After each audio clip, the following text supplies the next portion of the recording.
Hello and welcome to the Local Music Revolution. I am your host, Ogre. You can call me Ogre. Please call me Ogre. Yeah, that's what you're going to do.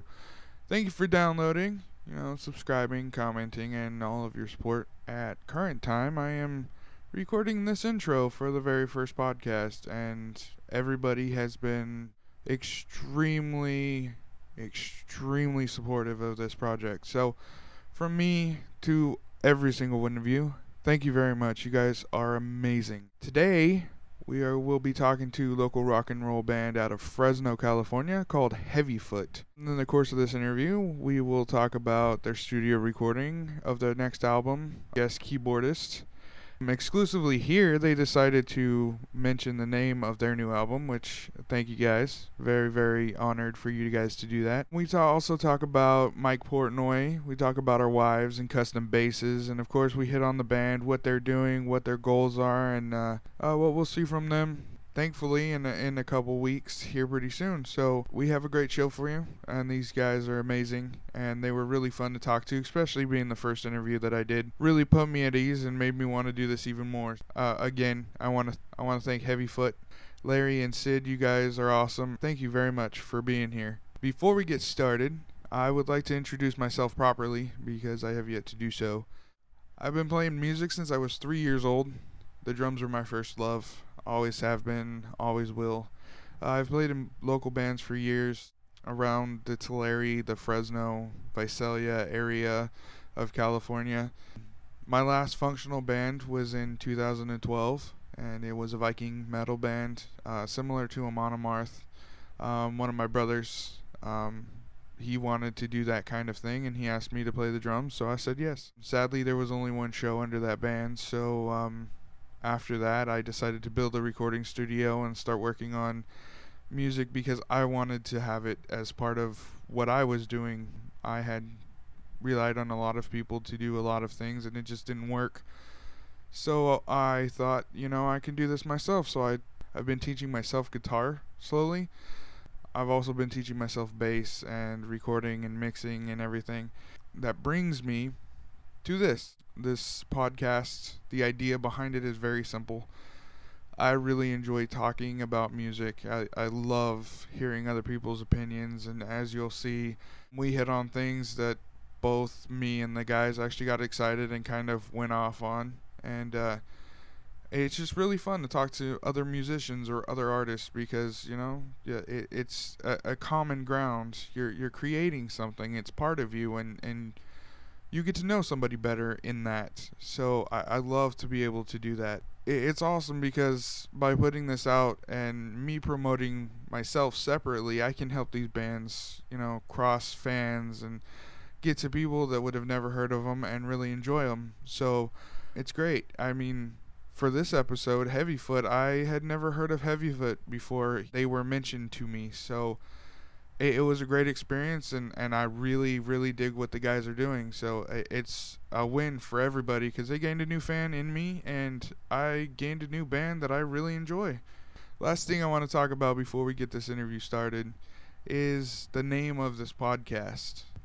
It's called The Local Music Revolution.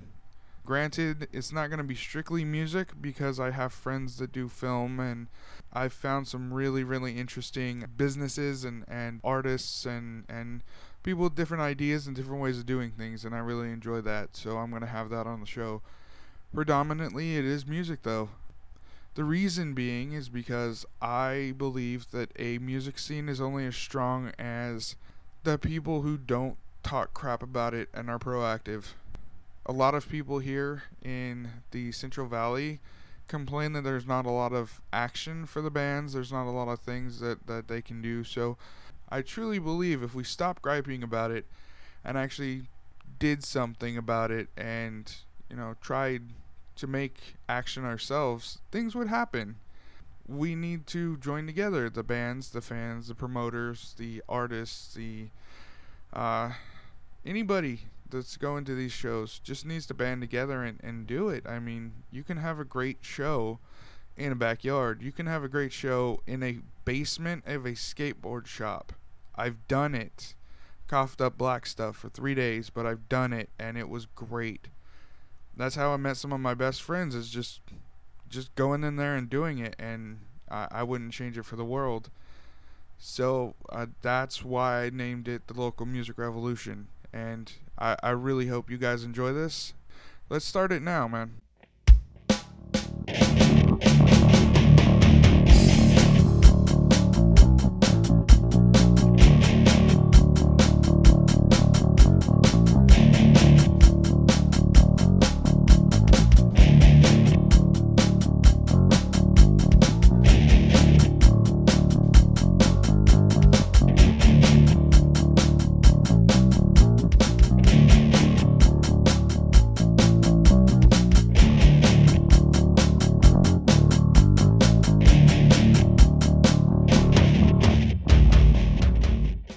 We're live. Hello, I'm here with Sid and Larry from HeavyFoot. How are you guys doing? How you doing?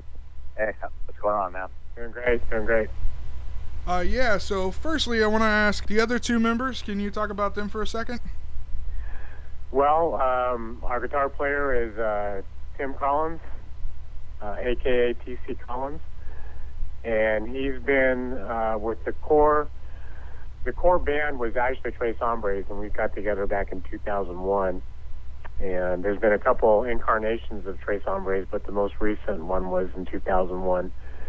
And he's been playing for quite some time. And we're a little biased, but we think he's probably one of the, if not one of the best guitar players around. And then, of course, Chris Lunday does our vocals and rhythm guitars for us. Also, Tim does harmony as well. He does background vocals. Backup, yeah. And Chris has been around the music scene for quite a while. His most recent band was Uncle Nasty. And we brought him along about a year and a half, maybe 2 years ago. Yeah. He works at one of my the sister companies that I work at, and he kept inquiring about, what are you guys doing? How are you guys doing? He kept hinting that he wanted to get in our band. And Larry, it took over a year to finally get him. I finally got him over to the house. I think so. I think it took that long for us to get on the same page and realize it. Yeah. We were looking and he was looking. Okay, so it also says that two of you were together for 20 years? When I got out of high school, I've been playing for quite some time, and during high school, when I got out, I was actually playing country music. I was in a country band, and we were playing.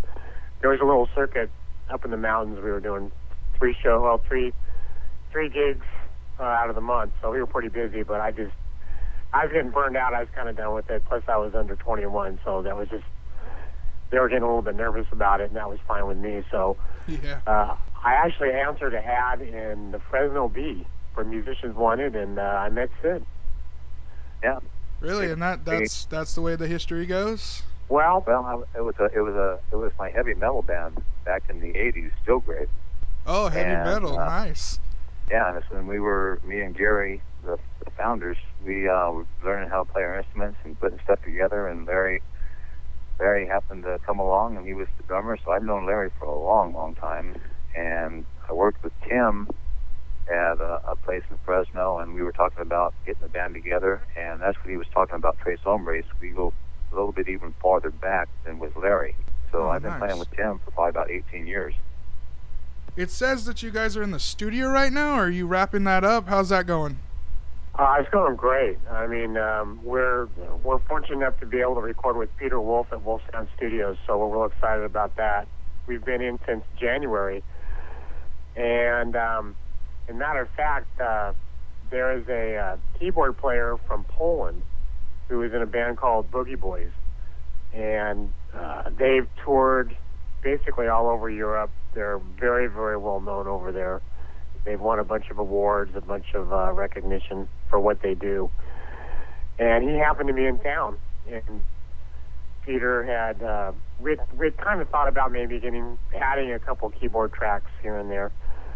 And he asked if we're still interested, because he thought Bartek would be able to come over and lay down a couple tracks. So we went ahead and did that, and it just was.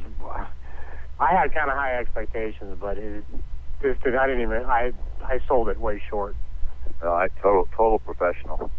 Total professional. It was just great working with him. So Long answer to a short question, yes, we are. And we're hoping to wrap it up.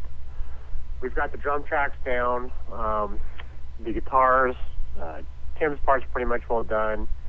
Sid just finished up, and I believe Chris goes in for some rhythm tracks Saturday. So the way it's looking, we hope to be done by the 1st of April. Wow, that's actually really good. It's ambitious. That's 4 months in the studio?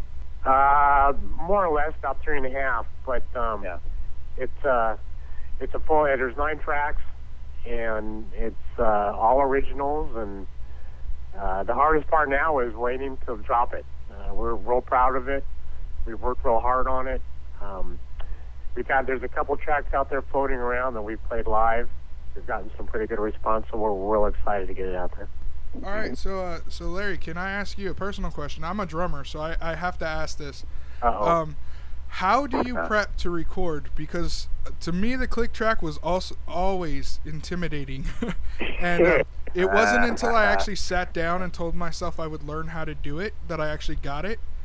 So how do you guys use click tracks? How do you prep to actually go into the studio? Yeah, Larry. Thanks, Sid. Well, let's see. We do use click tracks, and we also use a scratch track. Oh, okay. And the problem with the scratch track is that when you're playing with the scratch track and you're playing with a click track. And you're trying to follow both of them.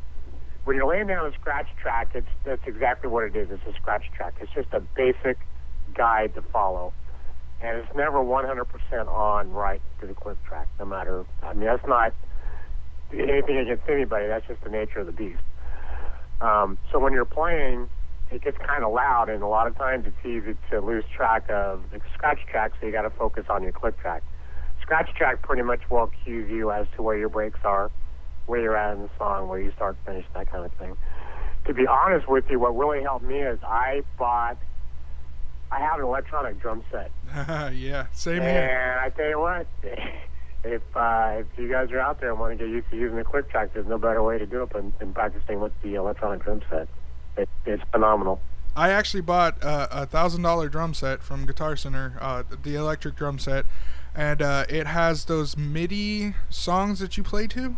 Yep. So the way I integrated myself into it was I played the click track while I was grooving along to those tracks. Yep. And soon I took it away, and I was keeping beat and everything, and then I transferred that over to guitar so that I could start doing my own scratch tracks, and that's how I learned to defeat my nemesis, really.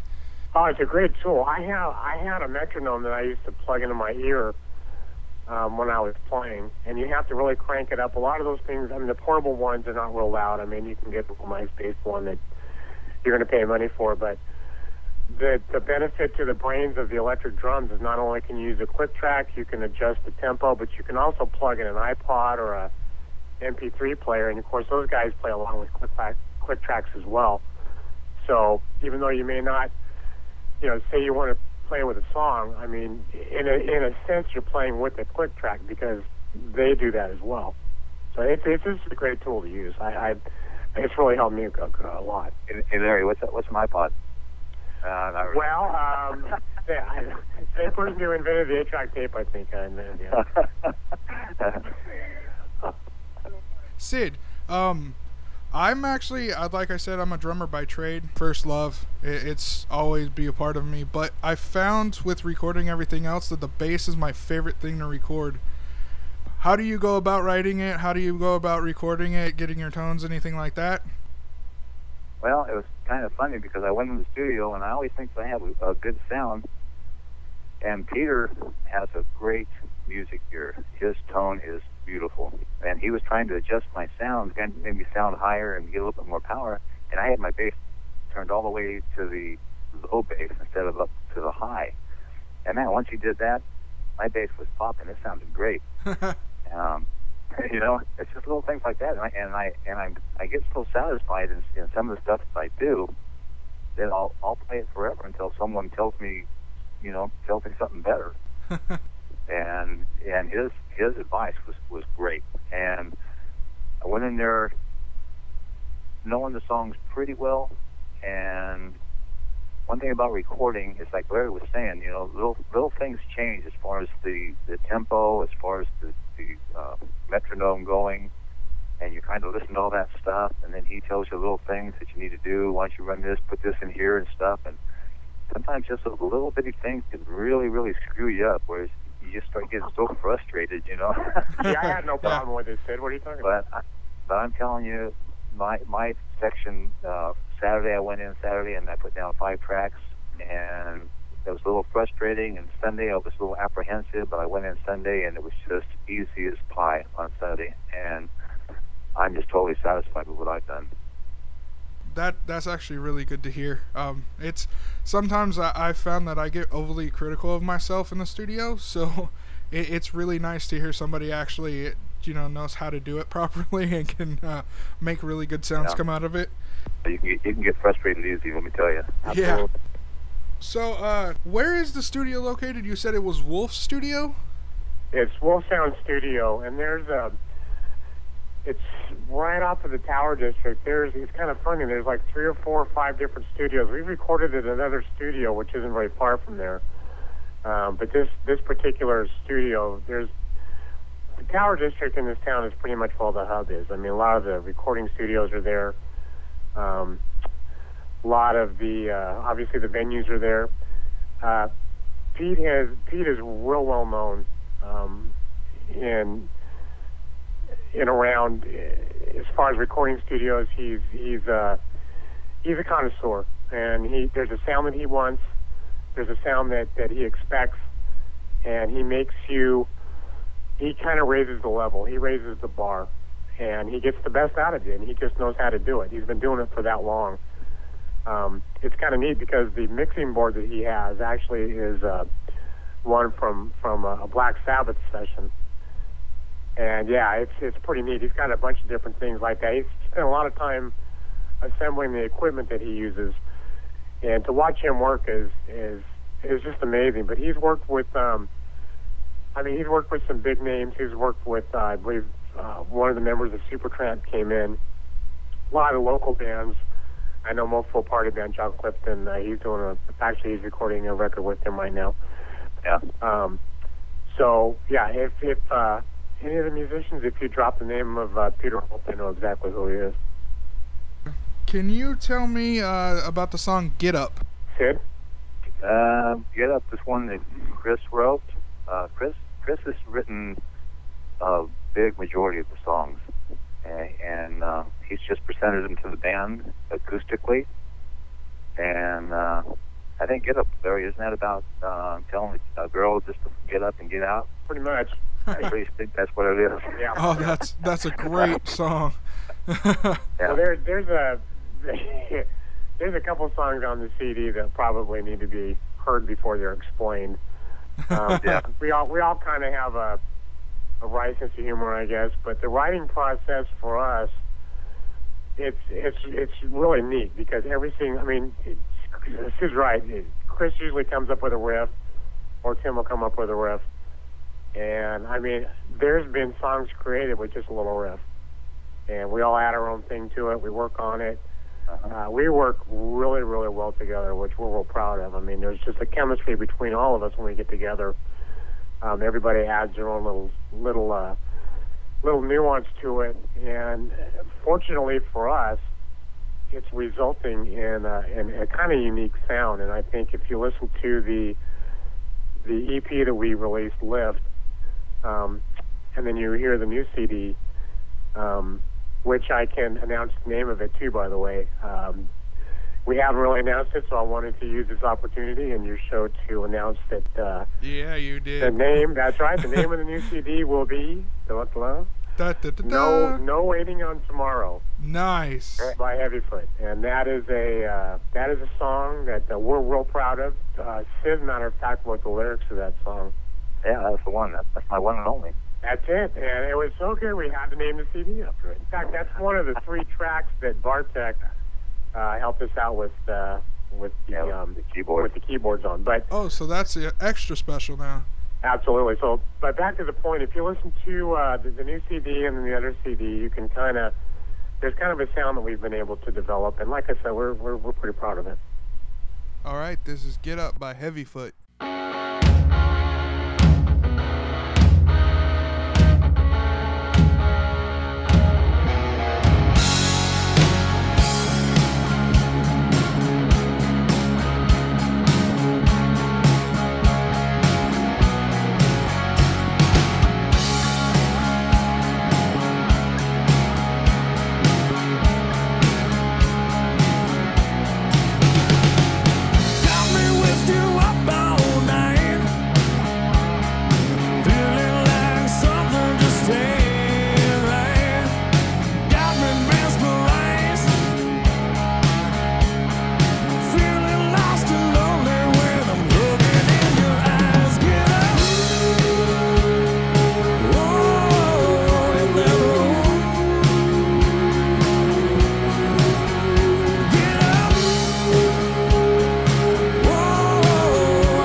All right, there was Get Up by HeavyFoot.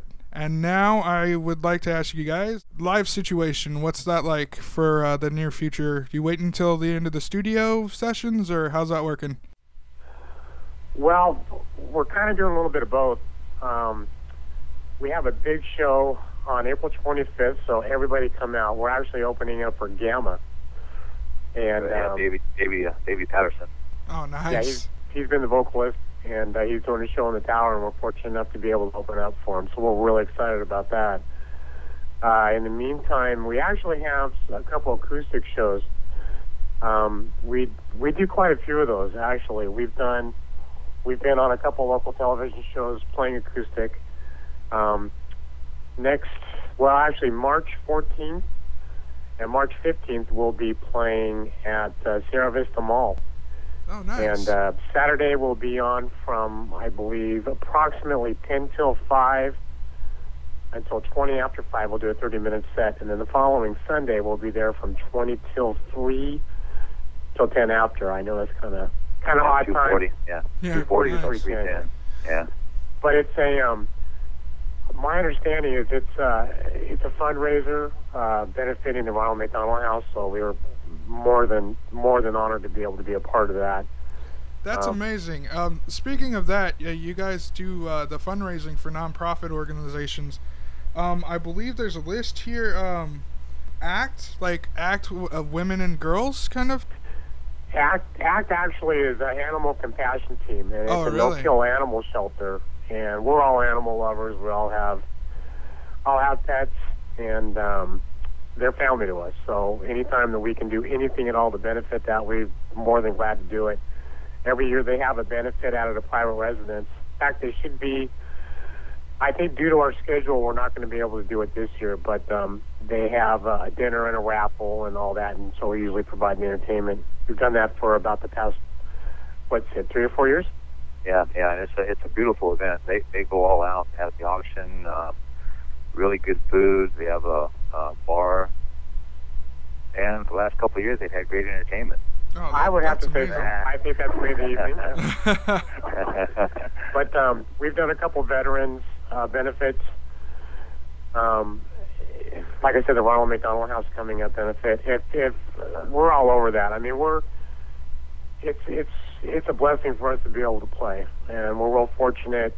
And if there's anything that we can be even remotely a part of to be able to help in any way, we love to do it. It's an honor to do it. Is there actually? Go ahead. I was gonna say if you want to feed your family by playing music around here, it ain't gonna happen. So whenever we can play a charity event, it makes us look good, right? Yeah, God for ramen noodles for 29 cents at the food for life. So is there a specific benefit concert that you guys have done that sticks out in your minds? I mean, it doesn't have to be a huge thing. I mean, just for the 4 of you guys, was there one that stuck out for you? You mean as far as being memorable, or? Memorable, making a difference in your eyes. Anything really. I mean, just one of the benefit shows that just stuck out with all of you guys.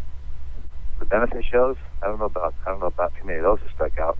Well, I think we did do a benefit for a bait. They had a motorcycle run that we did for them. I think the one that's probably been the most successful is I have to go back to ACT. I know that every year it gets bigger and bigger and bigger, and the amount of money they're able to raise gets more. They have a real nice facility right off of, I believe it's off of Orange and Golden State, and that's where they house all the, for lack of a better term, the homeless animals, I guess, for waiting for adoption. They've even, to tell you what kind of a class organization that these guys are, they actually found I don't know if it was a Chihuahua or a smaller dog that had lost the use of his back legs. Oh. And they actually were able to have a little cart made. So his front legs were perfectly intact, and they were able to teach him how to, they set the back part of his body on this little cart. And you'd never know. I mean, he was the happiest little dog. He'd run around, and his back legs are on wheels, and his front legs are just going to town. And it's that's amazing. I mean, it's just amazing. And they're so, animals are just amazing on how they can adapt to the things that happen to them. Worst situations, I know. Yeah, they're always happy, and they just want to be loved and have attention. And it's like I said, it's just a privilege to be a part of that when we're able to do it. Yeah, that's truly amazing. I love hearing stories like that. I mean, I have 2 dogs myself. I have 2 cats that are at my apartment right now trying to get into the studio. But they just bring so much to the table, and they don't ask you to do anything other than treat them right. So, I mean, it truly is amazing. Well, as long as I do what I'm told, everything works fine.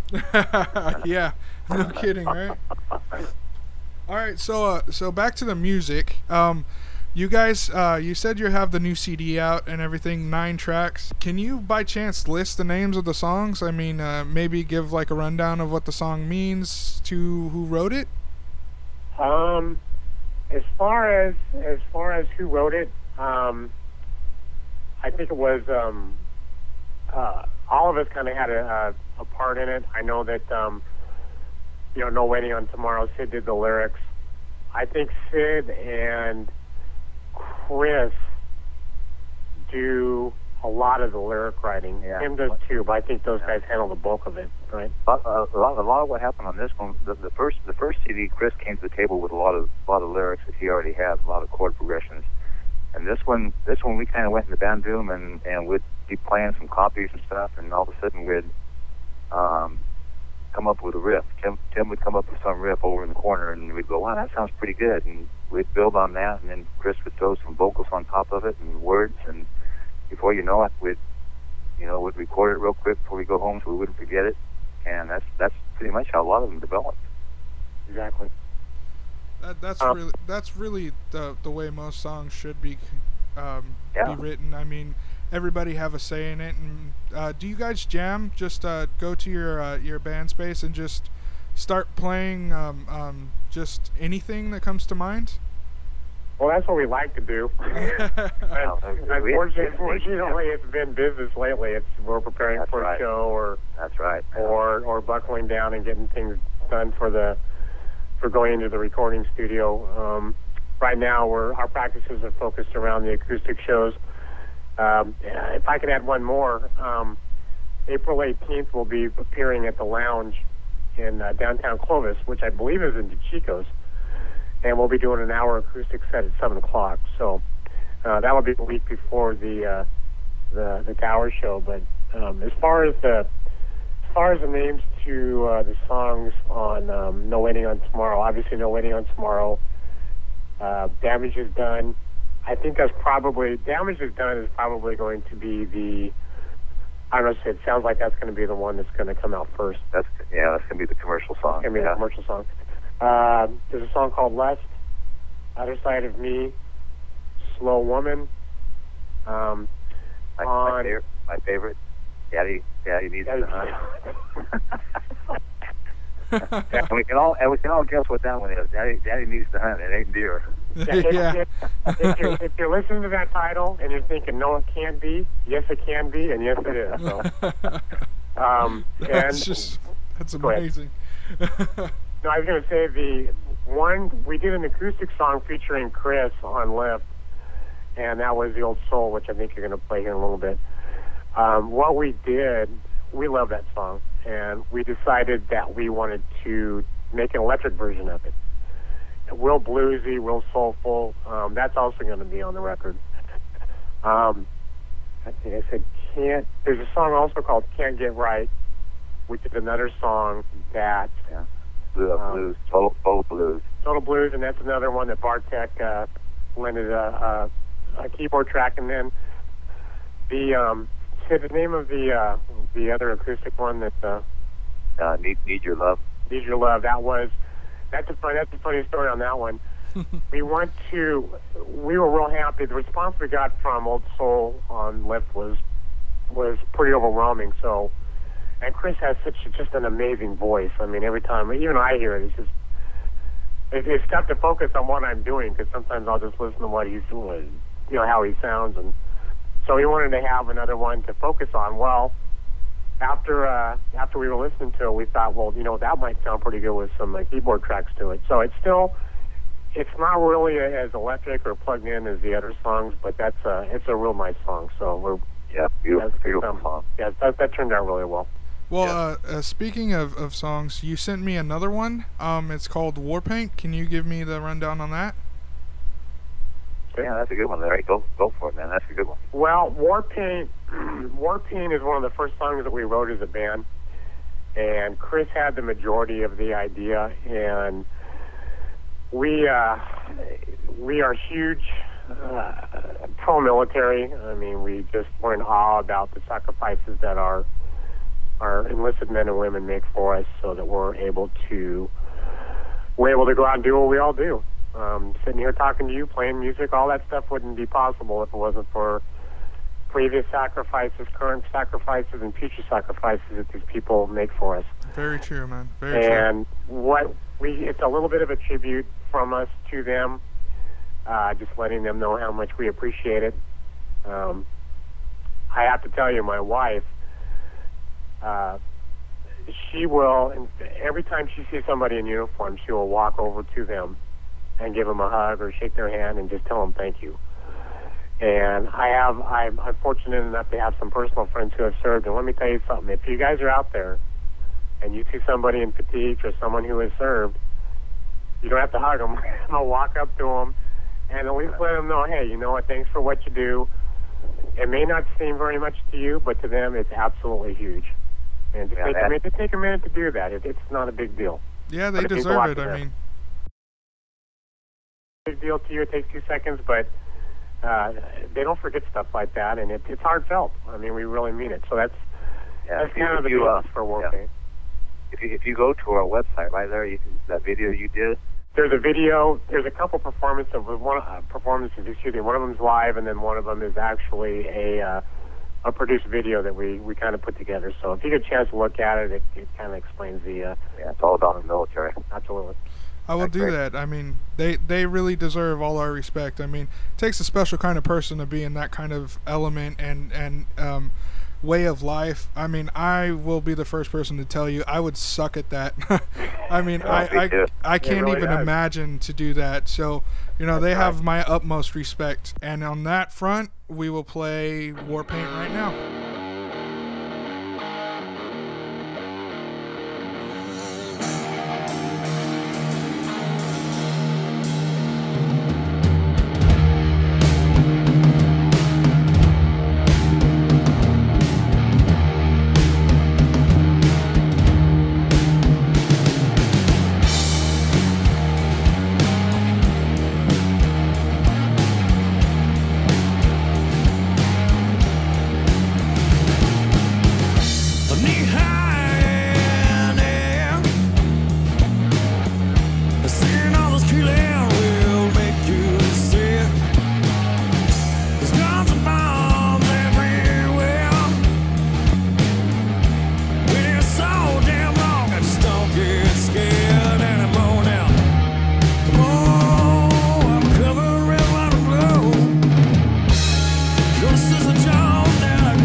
that was Warpaint. We're still here with HeavyFoot. They have not left yet because I have not scared them away yet, thankfully. Take more than that. That's good to know. That really, truly is good to know. All right, so during the break, you guys were talking about a custom bass or a bass present. What's up with that, guys? Yeah, I just celebrated my birthday. 49. I don't know if you really want to know how old I really am. No, unbelievable. Anyway, I'm a big Texas Longhorn fan. I have my house painted by Texas Longhorns. I have the horns. I go to Texas every year. And anyway, I'm just a huge fan. Well, anyway, I play a Fender Precision bass. And we were in the studio the other day, and my birthday was February 24th, and it was probably about 3 weeks before my birthday. The band, Tim and Chris and Larry, they had a custom-made bass, and it's painted Longhorn orange and has the skull with the horns on it, and it was wonderful.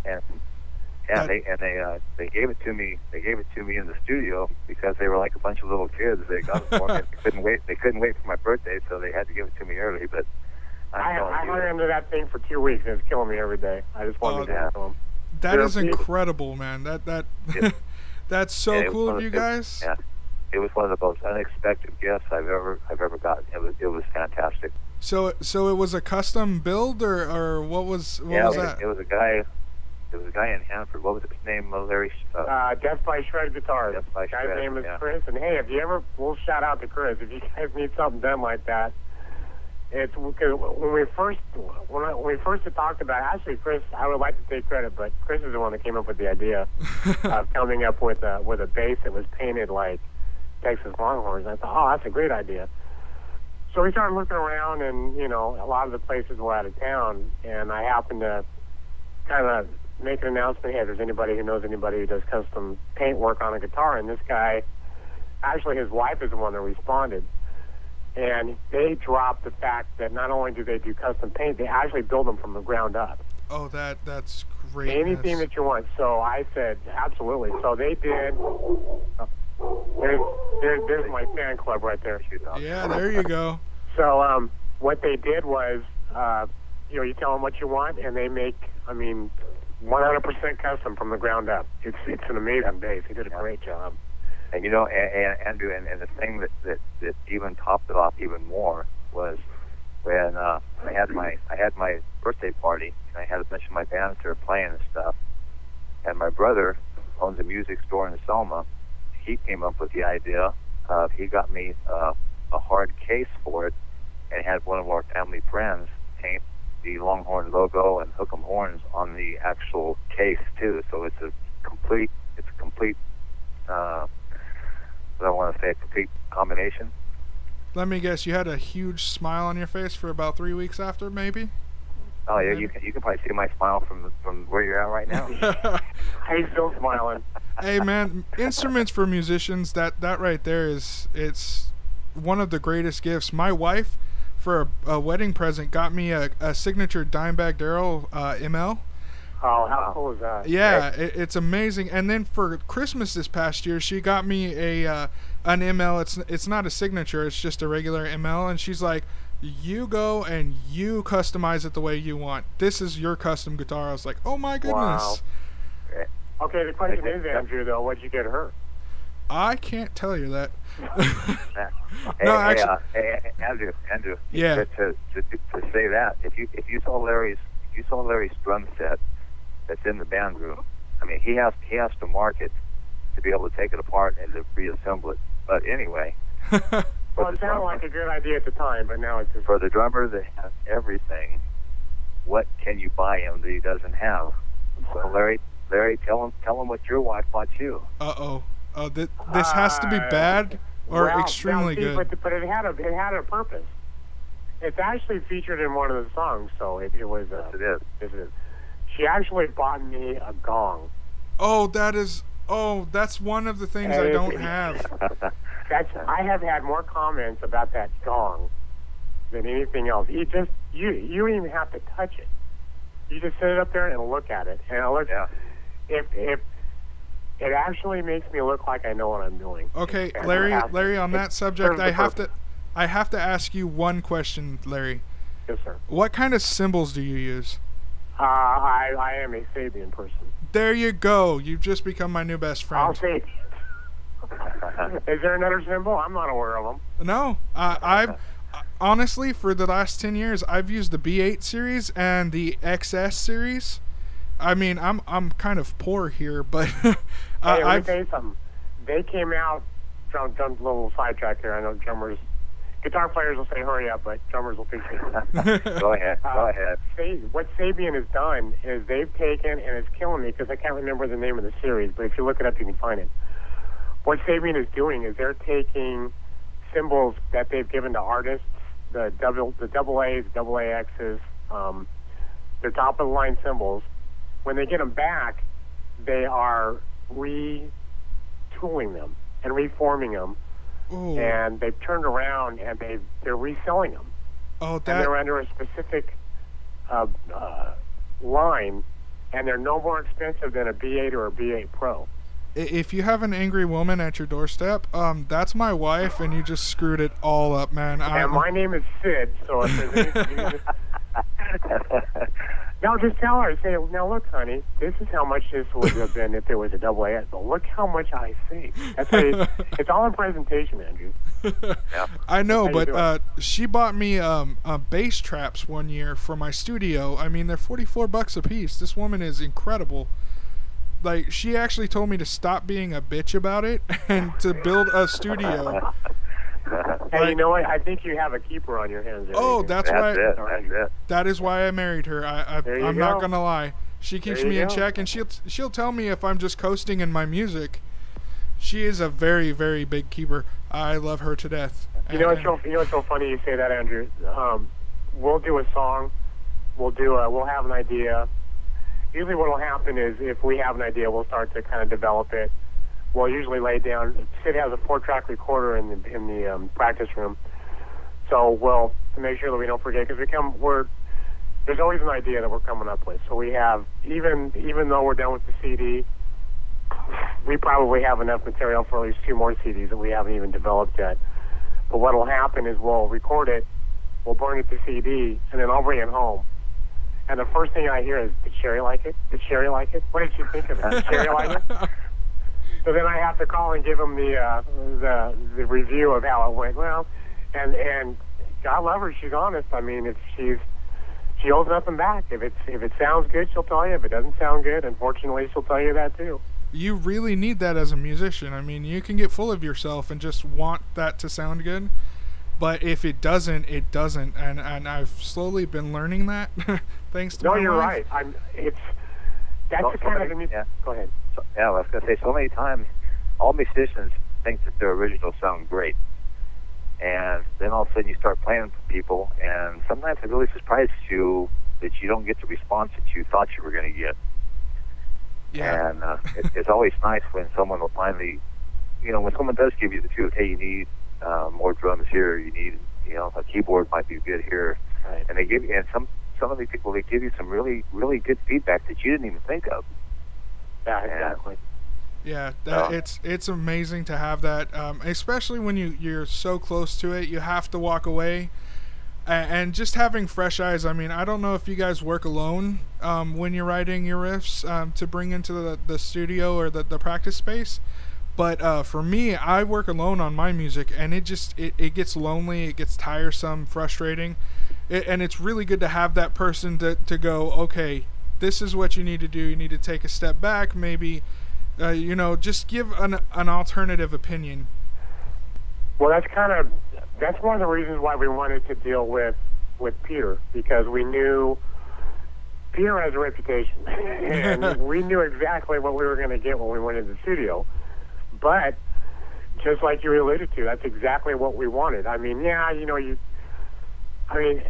appreciate the positive feedback, and you hope it's legitimate, and a lot of time it is, and I'm not trying to take away from that. But when you have someone who really doesn't have a vested interest in what you're doing, and can really look at you and say, hey, that works, but that doesn't, that's huge. It just makes you better. If you can, you have to be in a frame of mind to accept it.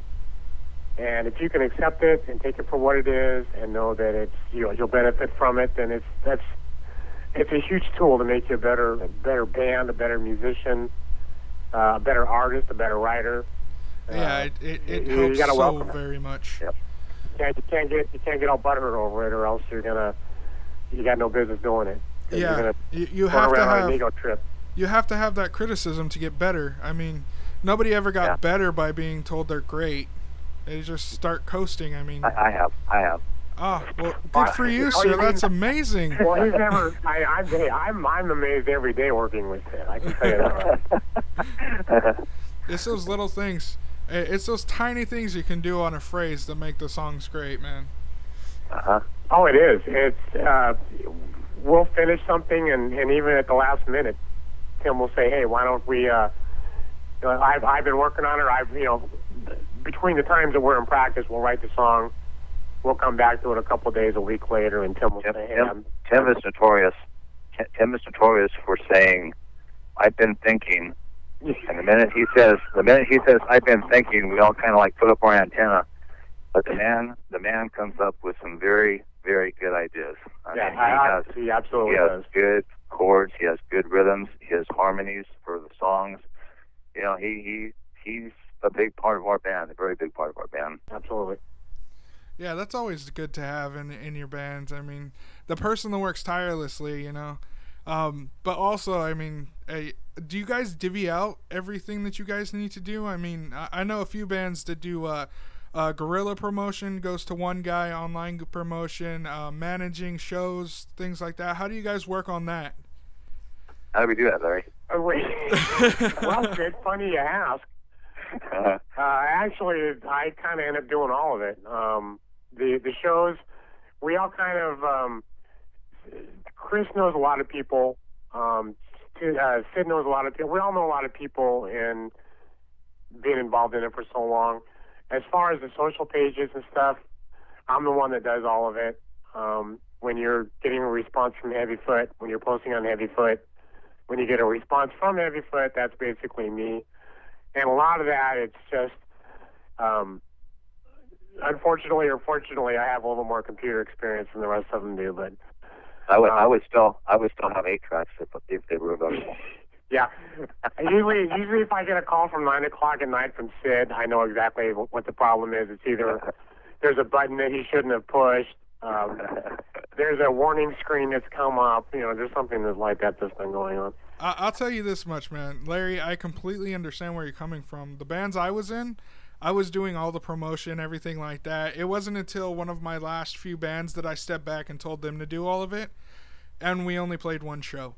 I mean, it's the drummer. Yeah, the drummers are the unsung heroes. It's the drummer. Yeah, nobody understands that, but I mean, there's countless, like Mike Portnoy of Dream Theater. That guy. That's exactly right. It surprised me, to be completely honest, that they've lasted without him. I mean, it's great to see, but it surprised me to no end. Well, Mangini is a machine. I mean, a human being shouldn't be able to play like Mike Mangini does. One of my big influences is Mike Portnoy. I've been a huge Dream Theater fan. I've seen him, I don't know how many times. I've had the pleasure of being able to meet him. In fact, I was able to meet John Petrucci. I've met him backstage, but I got to see him one-on-one. I went to NAMM back in January, so I got to meet him. But it's really funny that you say that, because there was a lot of projects that Portnoy was involved in. He did kind of a bootleg CD line and video line that he would sell with the band. It was all approved with the band, but they would sell things like that. He was real interactive with the fan clubs. There's a fan club that he would provide them with interviews, special little things here and there. And now that he's gone, a lot of that is gone as well. So you really know exactly how critical his role was with the PR of the band. I like Portnoy. I like Mangini, but I just, there's a part of me that always hopes someday there's going to be that announcement that Portnoy's going to go back. I truly hope. I mean, I know it's one of their famous songs, but Pull Me Under, that Tom intro, oh my goodness, man. Oh, that's what launched them. That's the one that got all the radio play, and they have such a cult. They have a cult audience, and when you go see them, they play the Warfield up in San Francisco normally when they come on tour, and they do an evening with, and it's 3 hours. Each and every one of those musicians can carry their own. They're just unbelievable. And they'll do a 3-hour show, and you're exhausted by the time you're done watching them because it's so intricate. They're a musician's band. Because if you play, you can appreciate what they're doing. Not to say that the regular passive listener appreciates it, but you really, if you're playing it, if you're a guitar player, bass player, keyboard player, no matter what, you can really appreciate the idiosyncrasies that they're doing, the riffs, the time signatures that they're throwing in there, they'll come in, they'll count down, then they'll go back out and they'll count out. I mean, you can hear a song 50 times and still not figure it out. They're just incredible. One of the pivotal moments in my playing was seeing a DVD where Mike Portnoy explained the quad fills that he does, the 2 on the hands, 2 on the feet, or the 4 on the hands, 4 on the feet.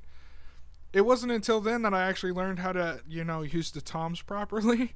And I think that was like 4 or 5 years into me playing the drums. It was that man is incredible, and I saw him with Dream Theater in 2005 in Fresno actually for the first Gigantour with. That was the Gigantour when they played with Megadeth. Yeah. Yes, I saw them there, and then I saw him with Avenged Sevenfold in Bakersfield. Yeah. And I'm telling you, man, him with the heavier stuff, it seems like it suits him very, very well. Well, he does a lot of. He's always done side projects. He's done. Right now, he's playing with Neil Morse. He's also playing with the Winery Dogs with Billy Sheehan on bass and Richie Kotzen on guitar and lead vocals. I think they're just coming out with a new CD. He did a. They did a Led Zeppelin tribute. Yellow Matter Custer or Custard Matter. I'm sure I butchered that. He also did Liquid Tension Experiment. He did a couple CDs with Petrucci in that one. It's just, the sad part about it is, though, Andrew, is that, these guys, John Mayung, the bass player, Petrucci, and Portnoy, they went to music school together. Yeah. And they were as tight as you could be. And Charlie Dominici was the original vocalist until James LeBrie came on, and they went through a couple keyboard players until they finally settled on. I knew I'd forget one of them. His name's but anyway, Jordan something. Jordan Rudess. Thank you. Yeah. But that friendship that's the saddest part of this whole thing is they decided to go on. I can understand why he wanted to break, but I could talk about this all day long, so I'll stop. Hey, man, I understand. When you're in a band, it's a marriage. If it's not right, then you split. And the sad part is it destroys people. I'll never forget. They were interviewing Van Halen one time, and of course, the deals with David Lee Roth and all those guys. And I remember I can't remember if it was Eddie Van Halen or David Lee Roth. They said they were on tour so much, they were around each other so much. It got to the point where one of them looked at the other and they said, "Do you really have to breathe?" I mean, when it gets to that point, you know that there's a problem. All right. I think that goes on. I think that goes on no matter what level the band is. It's just so much more when you're touring with people and you're on the bus, you're on the plane, you're at the hotel room, you're just with them all the time. And we go through a little of that just ourselves, just in the little things we do, huh, Barry? Absolutely. You're getting irritated at certain things and stuff. Well, you have 4 strong personalities. I mean, that's the kind of personality you have to play. You have to have some amount of self-confidence, and sometimes there's a borderline of and I'm guilty of it. I'm not going to lie. I mean, there's times that I'm sure I'm sure I don't annoy Sid, but I'm sure I annoy the other people. But no, that's just part of it, and you kind of you learn to deal with it, and it's the payback. The end result and the payback is worth it. Well, I've always told everybody, one of the most difficult things that you could ever do is sit 4 people down in a room and tell them to create something. I was the wise person who told you that, because they're exactly right. No, it's from personal experience. I mean, we could be jamming and everything, and it can turn into a bloodbath because everybody wants their part. And everybody has that kind of scenario. I mean, it's just four personalities. Sometimes things just don't work properly. I've had bands crumble because people didn't want to do a certain part in the song. It's just it's petty sometimes. But I said, man, creating, it's just such a very, very intimate thing that. Well, I think the benefit for the core, I say core, me, Tim, and Sid, is that we've been together since 2001, and even before that, Tim and Sid played together on a more consistent basis. Sid and I have lost touch for quite a number of years before we got back together again. And you play with someone for so long. I mean, I can look at Sid can look at me, and I know exactly what he's going to do. I know when he's going to do it. He looks at me, he knows what I'm going to do and when I'm going to do it.